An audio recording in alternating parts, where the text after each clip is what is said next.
اسماعیل سلمه الله استفاده کردید.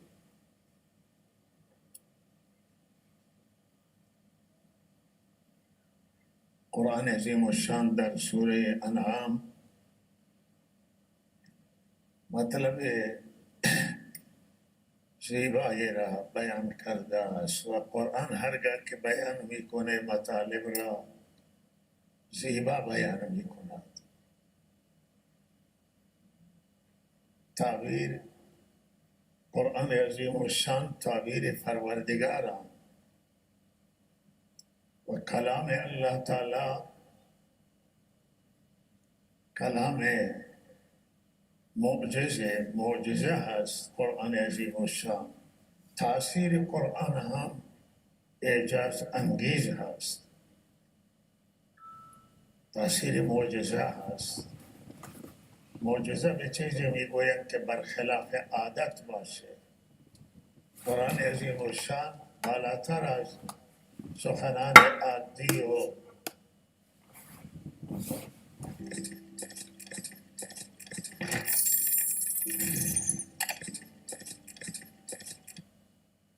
سخنان مردم و مخلوق.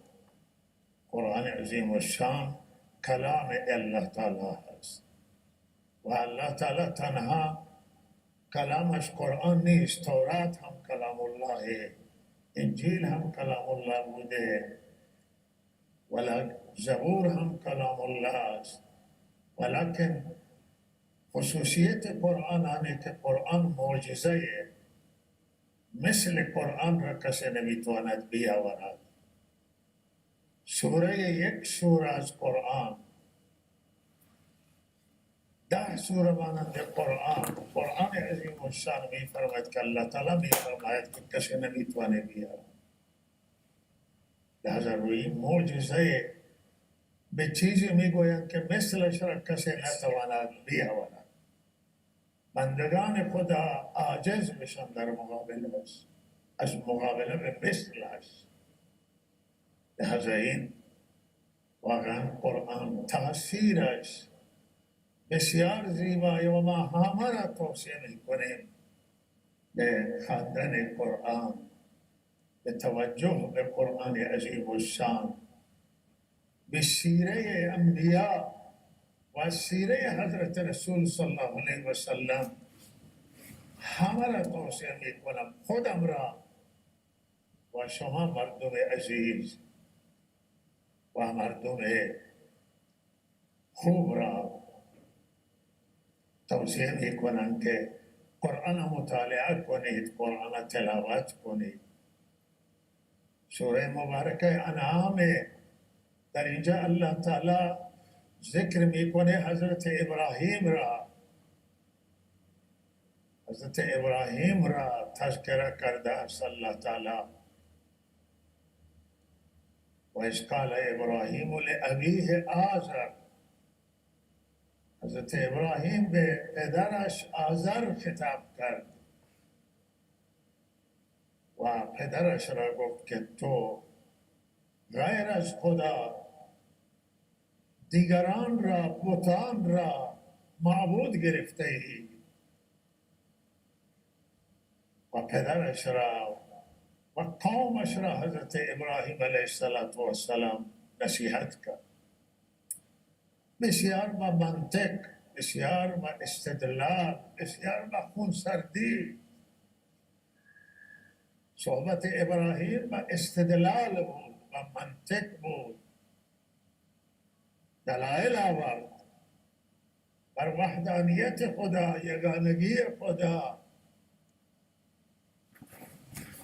و ستارگان و ماه و خورشید را در اون زمان عبادت میکردن.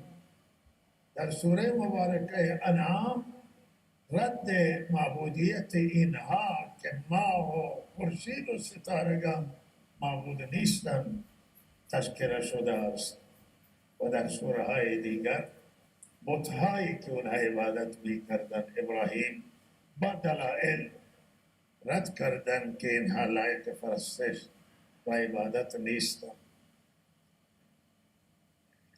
نقطه که اینجا خواستن خدمت همه شما عرض کنم اینه که الله تعالی تذکره 18 تا پیغمبر که از حضرت نوح، خود حضرت ابراهیم، حضرت موسی، حضرت عیسی و 18 تا پیغمبر هیچ جای در قرآن پشت سر ذکر نشده، اینجا تذکره شده. و در این انبیاء را تذکره می کند الله تعالی و می فرماید اینها را من هدایت دادم، اینها هدایت یافتند، هدایت را از الله تعالی گرفتند و شما به هدایت اینها اقتدا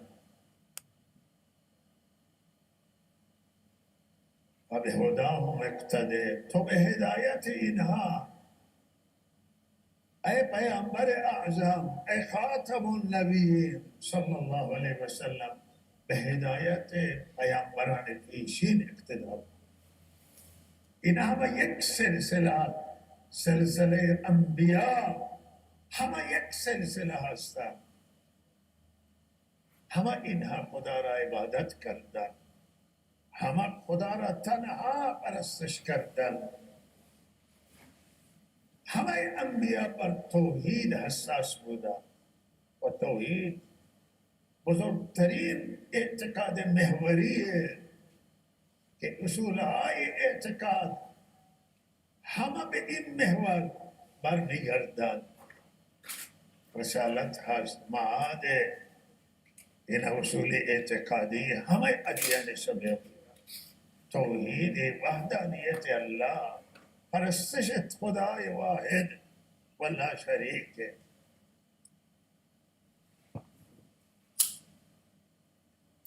ولذا عزیزان من، این مسئله مهم اعتقاد به الله، وصل شدن به الله، ارتباط با الله از طریق انبیاء علیهم السلام، وصل شدن به پیامبران، وصل شدن به حضرت رسول صلی الله علیه وسلم، وصل شدن به همه انبیاء، اتباع حضرت رسول صلی الله علیه وسلم و اقتداء به حضرت محمد رسول الله صلی الله علیه وسلم، اقتداء به همه انبیاء، چرا که اینها همه تو یک مسیر بودند. در مسائل فروعی عملی تفاوتی بوده جایه، ولی در اصول و اعتقاد انبیاء هیچ تفاوتی نداشت و ما باید هم واصل بشیم به پیامبران از طریق سیره رحمت للعالمین، اخلاق رحمت للعالمین، اتباع محمد امین صلی الله علیه وسلم و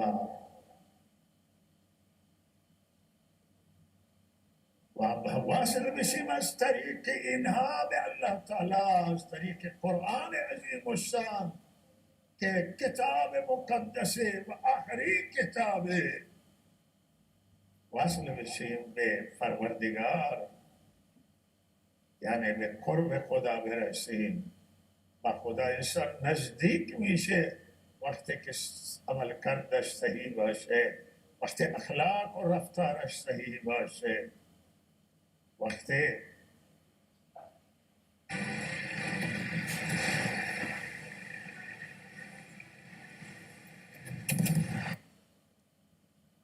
گرفتار مفاسد نشه، گرفتار ظلم نشود. بالاترین حق مخلوق، حق مردمه که ضعیفن. الله تعالی اگر بخواهد حق خود را میبخشه، کسی نسبت به الله کوتاهی کرده باشد ولی حق مخلوق نمیبخشه. حق مردم ضعیفه، حقوقشون سنگینه، حقوق الناس.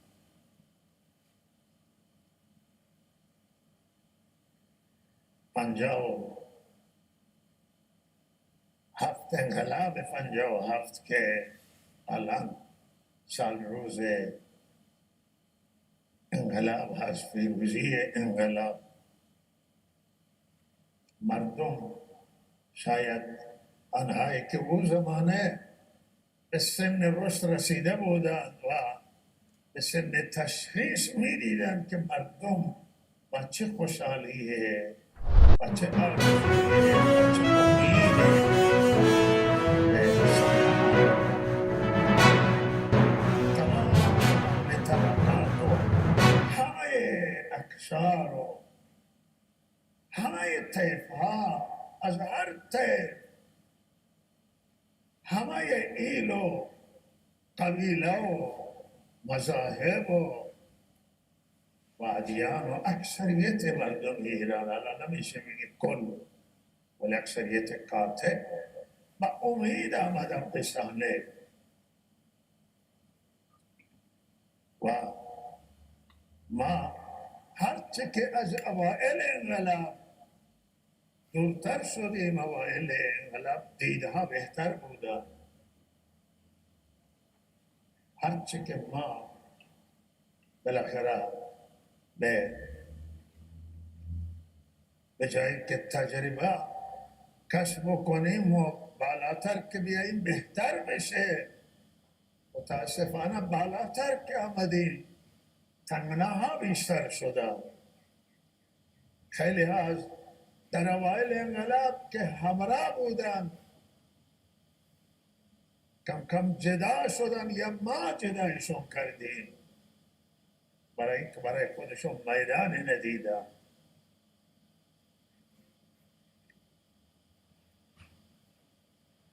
اوائل انقلاب وسیله اقتصادی خیلی سالها مشکلات اقتصادی به این صورت نبود، ولی هرچه بالاتر آمدیم مشکلات اقتصادی سختتر شد و حلقه ها را تنگ کردیم. بنده بارها هشدار دادم که حلقه را تنگ نکنید، حلقه را گشاد کنید، دایره انقلاب را وسیع بکنید، بگذارید هر طیف بیاید، همه را شامل بشه، همه را بیاورید، از همه استفاده کنید، همه را امیدوار کنید، همه را همراه کنید. اما هرچه ما بالاخره از عمر انقلاب بیشتر شد، به جایی که ما تجربیات کسب کنیم و بالاخره این حلقه و این دایره را وسیع تر کنیم و شامل تر کنیم، متاسفانه تنگتر کردیم. تبعیض و نابرابری متاسفانه خیلی زیاد شد، بیداد میکرد. تبعیض نسبت به زنان حقیقتا شهروند درجه اول نبودن، یک نبودن، زنها شهروند درجه 2 قرار گرفت. حق و حقوق زنان، جایگاه زنان، اهل سنت، اقوام، مذاهب و تبعیض خیلی شدید گسترده روبرو شدن. ما میدانیم، اهل سنت میدانیم که چه کشیدیم تو این مدت، چه پیگیری هایی بوده و اهل سنت بارها فریاد زده شده که ما شهروند اگر درجه 2 هم بودیم خوب بود، درجه 3 و ورتر مسئولان میگفتن که اهل سنت شهروند درجه 1 کن، ولی عملا نبود، حرف بود ولی عمل ما ندیدیم. نه وزیر، نه استاندار توی استانهای سنی نشین، حتی فقط این مسئله شدید بود که توی شورای تامین تا حالا یک نفر اهل سنت نبوده.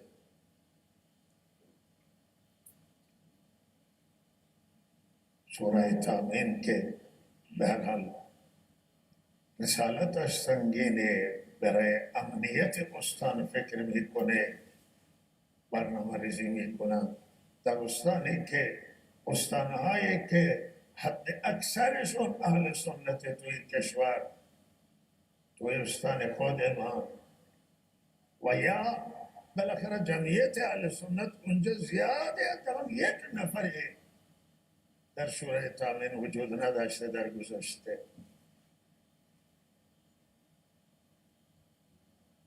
و این توی اداراتی که 300 نفر هم با توی ادارات کل. حالا ما وقتی آمار میدیم بعضی فرماندارها را ذکر میکنم، آمار فرماندار بخشدار توی شهرستانان، ولی مرکز استان که تصمیم گیرنده و مرکز شکل استانه، در مرکز شکل استان توی اداراتی هست که 400 نفر مامور داریم، 300 نفر پرسنل، یا 20شون اهل سنته یا 15شون اهل سنته.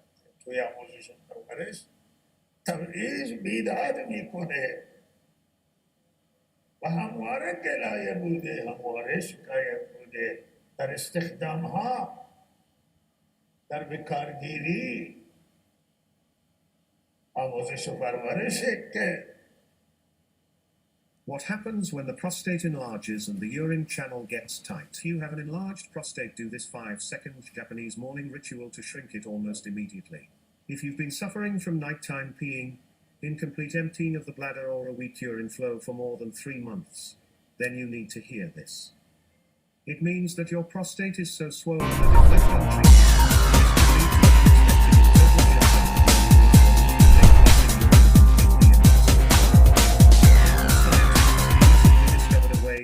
fully functional prostate. Their studies show that a swollen prostate is a completely reversible condition. It has nothing to do with genetics or age, but with a dangerous substance produced by your body, which feeds the prostate tissue to grow 24/7, causing dangerous inflammation, progressing into benign prostatic hyperplasia and other risky symptoms. Over 275,000 regular men have naturally shrank their prostate and reclaimed their vibrant health. زیربنای تعلیم، زیربنای توسعه، زیربنای پیشرفته، زیربنای ترقی باید مورد توجه قرار بگیره، ولی هم مورد دغدغه بوده و این دغدغه چه زمان رفت نشده، با هر دوره این سنگین‌تر شده این دغدغه. و هر چه شکایت کردیم نتیجه یک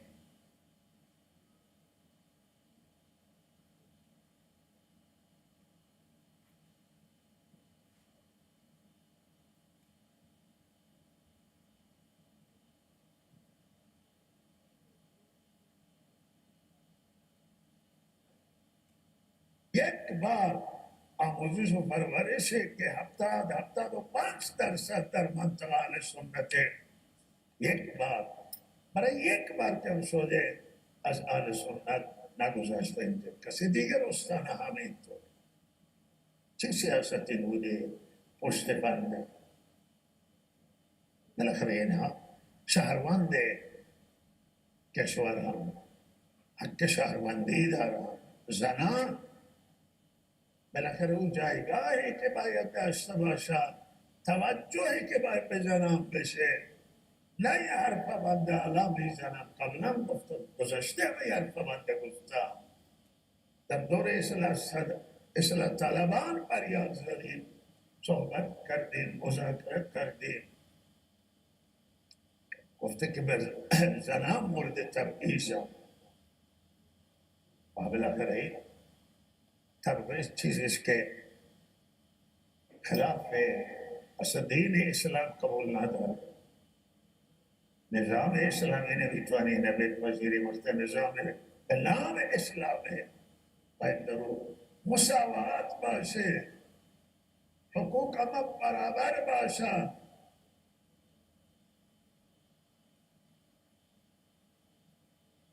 و ما الان نمیخواهیم که روی مسائل قومی زیاد صحبت کنیم، نمیخواهیم روی مسئله مذهبی بریم. ما اولویت‌های ما مسائل ملیه، مسائل که شامل کل ملت ایران.